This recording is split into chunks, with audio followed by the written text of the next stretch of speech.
Hello students, आप लोग सब कैसे हैं। आज हम पढ़ेंगे हिंदी सुलभ भारती से कक्षा 7वीं के भाग 2 से कविता बेटी युग। इसके रचयिता हैं कवि आनंद विश्वास। कविता शुरू करने से पहले हम कवि का परिचय पढ़ेंगे। कवि का जन्म जुलाई 1949 सिकोहाबाद उत्तर प्रदेश में हुआ।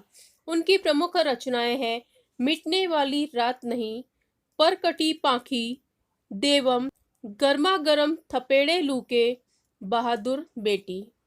कवि का परिचय। आनंद विश्वास जी अंधविश्वास और मुश्किलों के ताप से पिघलते जीवन के प्रति विद्रोही स्वर रखने वाले कवि हैं। प्रस्तुत कविता के माध्यम से कवि ने बेटियों की शिक्षा महत्व के साथ साथ उनकी आत्मनिर्भरता प्रगति को प्रतिपादित किया है। बच्चों, हम जानते हैं कि हमारे भारत देश के इतिहास में ऐसी अनेक बेटियां या महिलाएं हुई हैं जिन्होंने अपने देश का वैदिक काल से मैत्री गार्गी से लेकर राजमाता जीजामाता, लक्ष्मीबाई, इंदिरा गांधी, कल्पना चावला जैसी तमाम महिलाओं के नामों को हम गिना सकते हैं।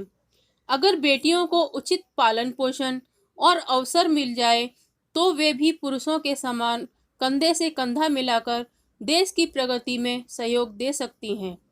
परंतु आज़ादी के पहले और बाद में भी बहुत वर्षों तक बेटियों की स्थिति अच्छी नहीं थी। बाल विवाह, सती प्रथा, विधवाओं की समस्याएं, ऐसी अनेक समस्याएं समाज में फैली हुई थी। बेटियों की शादी बचपन में ही हो जाती थी और उन्हें शिक्षा से वंचित रखा जाता था और उन्हें खुद के लिए निर्णय लेने की भी आज़ादी नहीं थी। लेकिन हमारे देश के कई समाज सुधारकों ने इस ओर ध्यान दिया, लोगों को जागरूक किया, बेटियों के लिए स्कूल खोले। इनमें मुख्य हैं राजा राम मोहन राय, महात्मा ईश्वर चंद्र विद्यासागर जैसे समाज सुधारक। उनके ही प्रयासों का परिणाम है कि आज के युग को हम बेटी युग कहते हैं।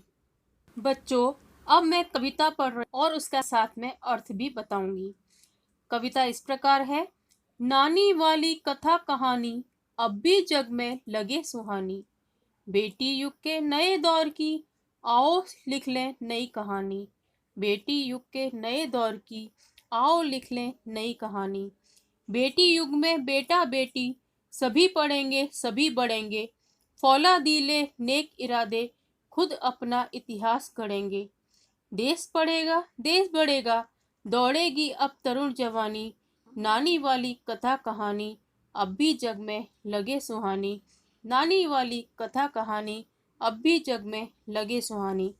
बच्चों, इन पंक्तियों का अर्थ है कि देश आज विकास कर रहा है, परंतु आज भी बच्चों को नानी द्वारा सुनाई गई कहानियाँ प्यारी लगती हैं।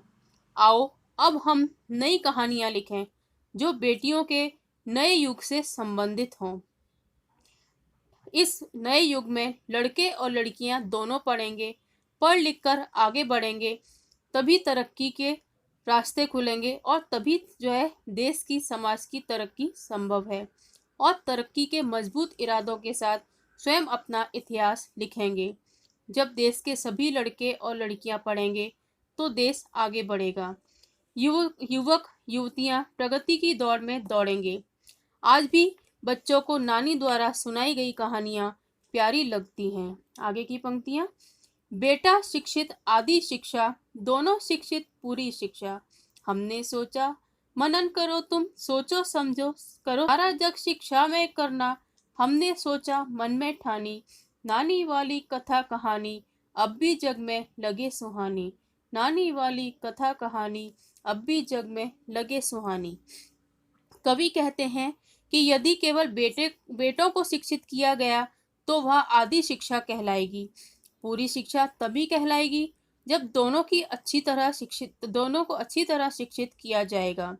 यह हमारा विचार है, इस पर सभी को सोचना चाहिए, विचार करना चाहिए। हमने विचार किया है, मन में ठान लिया है कि सारे संसार को शिक्षित करना है। आज भी बच्चों को नानी द्वारा सुनाई गई कहानियाँ प्यारी लगती हैं। अब कोई न अनपढ़ होगा, सबके हाथों में पुस्तक होगी। ज्ञान गंगा की पावन धारा सबके आंगन में पहुँचेगी।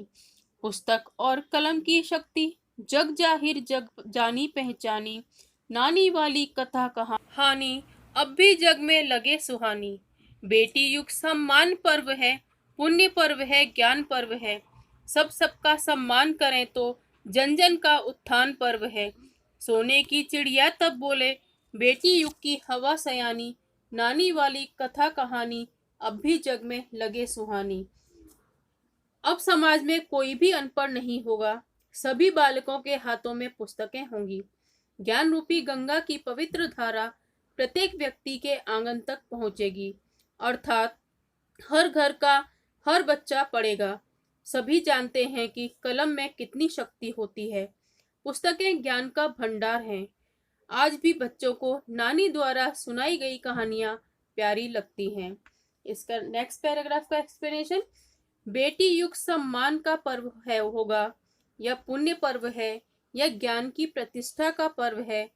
जब सभी पढ़ लिख जाएंगे तब एक दूसरे का सम्मान करेंगे, तभी जन जन का उत्थान होगा। प्राचीन काल में भारत सोने की चिड़िया कहलाता था। अब फिर बेटी युग की हवाओं में यह गूंजेगा कि भारत सोने की चिड़िया है। आज भी बच्चों को नानी द्वारा सुनाई गई कहानियाँ प्यारी लगती हैं। जो इसके मुख्य शब्दार्थ, सुहानी, सुंदर, दौर, काल या समय, नेक, भला, अच्छा, इरादा, संकल्प, कलम, लेखनी, उत्थान, प्रगति, पर्व, त्योहार, सयानी, समझदार, और इसके अंदर एक मुहावरा भी है, ठान लेना, जिसका अर्थ है निश्चय करना।